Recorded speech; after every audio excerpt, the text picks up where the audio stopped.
I've been spending the past couple of weeks trying to redo my entire schedule and fill it up with all of these new projects that I tell myself that I'm going to be working on. So I basically have all of this free time that I can do anything with. So I can block a whole day to work on my coaching business. I can block a whole day for writing comedy and writing sketches. I can block out time to work out and to meal prep and to do life admin things. I can block time for outreach. And there are some days where honestly it doesn't feel good.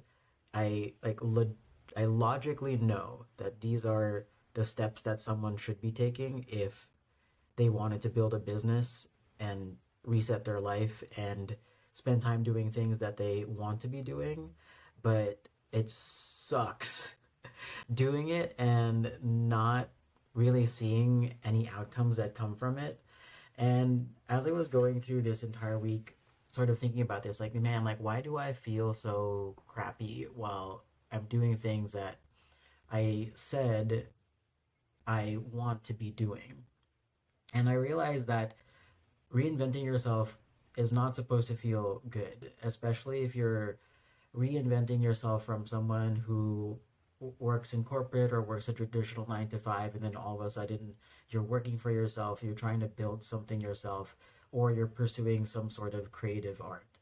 Because even with how I thought about time, I realized that the first week I was trying to fill my schedule with all sorts of projects. It was like a mix of left brain thinking and right brain thinking. So I was trying to pack in business oriented actions to help build up my business. Like I was thinking about like outreach and market strategy and client acquisition and operations. And then I was trying to switch to writing jokes and how to structure a sketch and thinking of sketch characters and thinking about this other side of my life that's more creative. And I realized that the reason why I felt this rush to try to pack in all of everything I was doing into each day was because of how I thought about time when I worked at my job. Because when you work for a company, you work a traditional 9 to 5, you usually don't have control over your schedule. It's usually people throw meetings on your calendar. If you have time for something, you just pack it in no matter what it is. And we get used to working in a way where other people's ideas and projects and asks control our time. And so I think subconsciously, I believe that to be productive and to be effective, I have to touch a little bit of each thing that I'm doing each day to maintain the momentum. And then I realized that that just killed my flow.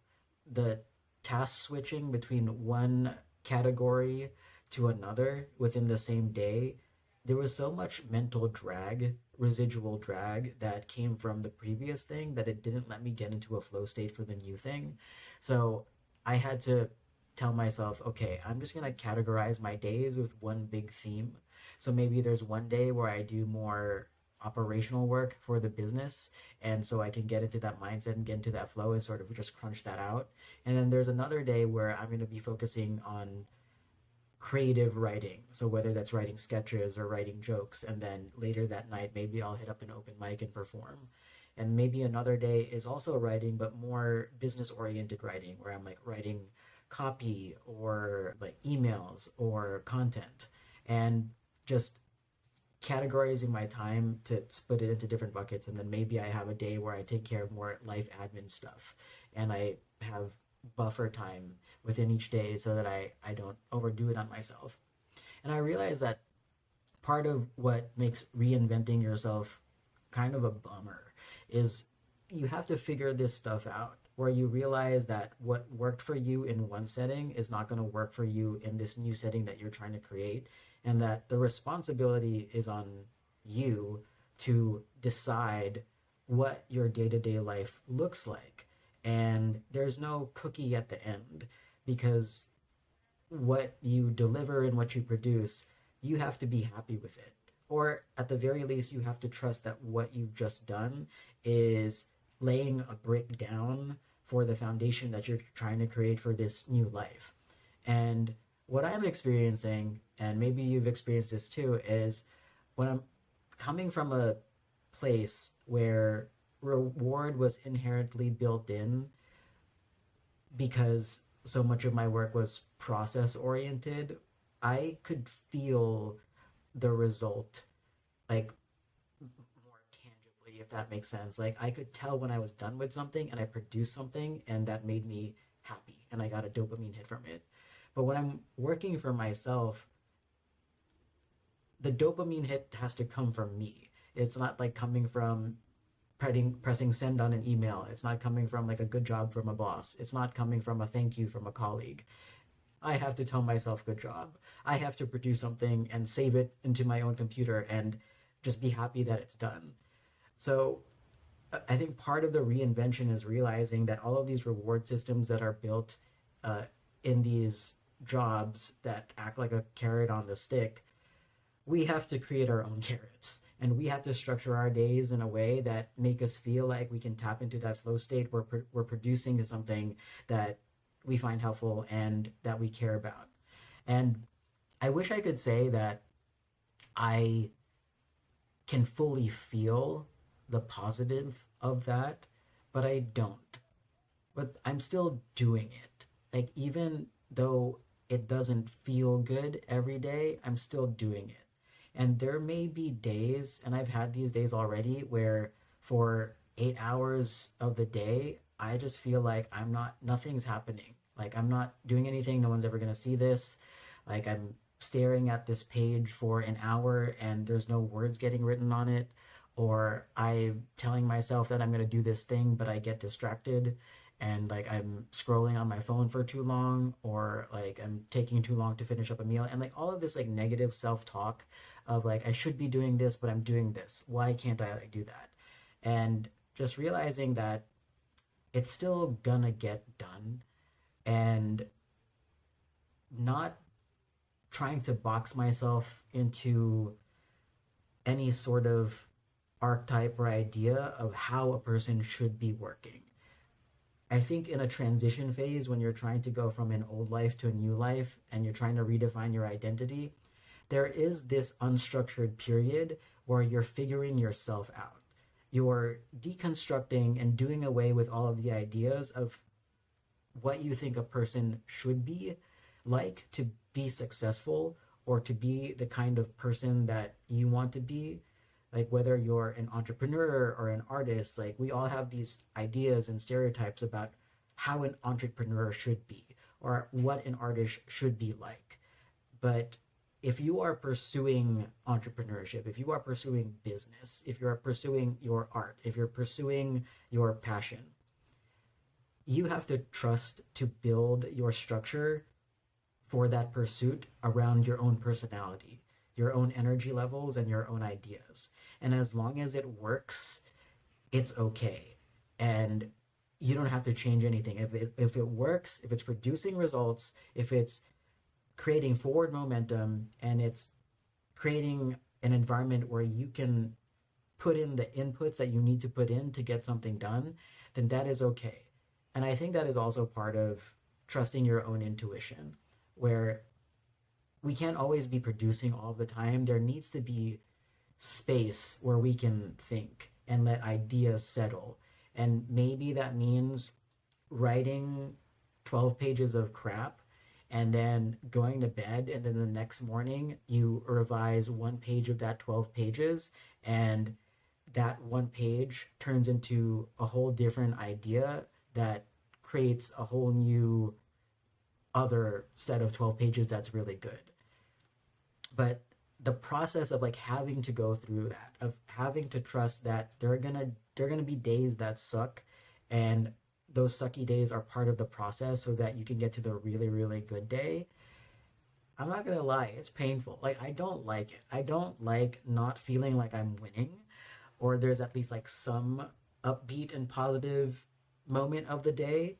But I realize it's because my expectations around what that means is it's been skewed by how I was trained to think and how I thought I needed to think. But like sometimes the positive is that, hey, I have control over my time right now. Like, I'm choosing to do what I want to do.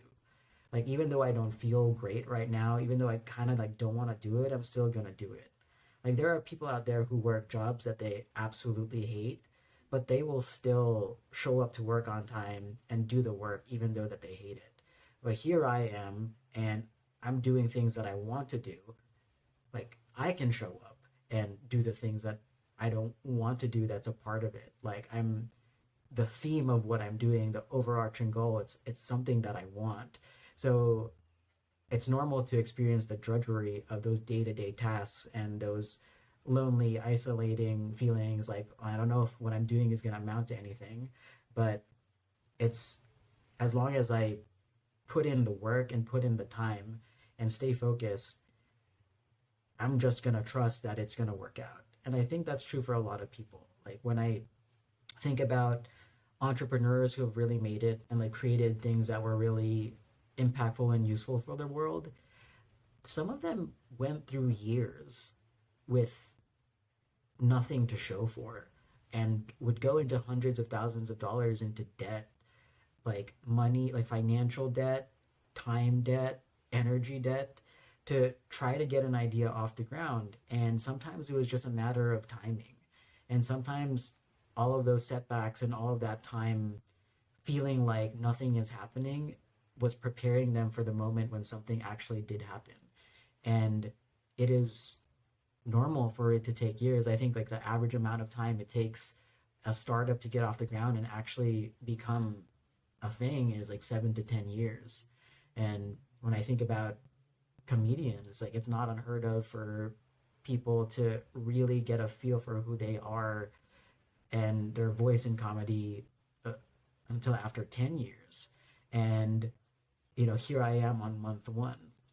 And I think that that's going to be like the biggest thing to work on is to take a step back and not feel like I have to perform at a speed that I think I should be performing at, but instead focus on the process and just focus on being the best and trying to do the best work possible. It's it's so different from what we're usually rewarded for doing if we were to work a job where we're focused on results. But when you're creating something, the result comes after you focus on fine tuning your process. Because I would rather have a evergreen business idea or a really great product or a piece of art and piece of writing that I know there's like nothing left to this. I've done everything I can to make it the best it can possibly be. I'd rather have that and then have it be timeless than to build quickly and just put it out there without really thinking about all the different ways it could be better, that where it could be the best thing that I produce. And part of that is working on the project, and then but a lot of that is working on myself, because I can't get to those ideas unless I work on myself. And that's another reason why reinventing yourself is really painful, is like I have to really take a look at myself. I'm like, oh, am I behaving and acting in the way that I know that my best possible self could be?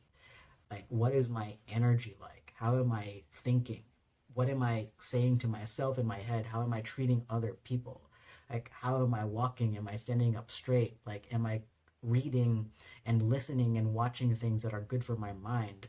Like, all of those are really hard questions that I think I think about a lot, but I also ignore a lot. And I have to catch myself more to really like hold myself to that. So I started recording a video and then my camera card was full, so I'm restarting it. But it's the next day, and uh, part of the what I notice around being the person that I want to be and embodying what I imagine the person who runs their own business or pursues their creativity and goes for their artistic dreams. I'm still figuring out what that kind of life looks like and what that life looks like for me.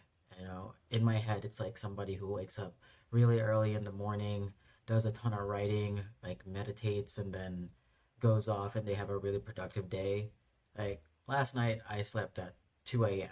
and I woke up at 10 a.m. today.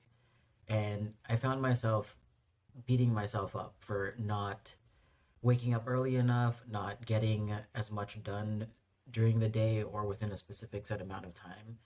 But I think part of really succeeding is just being kinder to yourself, because I can imagine that anyone who's trying to do anything worthwhile, trying to pursue their dreams, you have an idea in your head about what good looks like, and maybe right now your skills don't match your tastes or what you imagine in your mind. It's just not accessible to you right now because you're building towards it. And one day it's all going to turn into what you imagined. And I hope that for anyone who is building towards something right now. And just trust that as long as we put in the time and we stay focused and we know that everything that we're doing, all the things that we're consuming, all the things that we're filling our minds with, all the things that we're using our energy towards is building towards this dream, that is always going to be the right decision for the day. Um, but yeah, I think that's all I want to say. Until next video, I'll see y'all soon.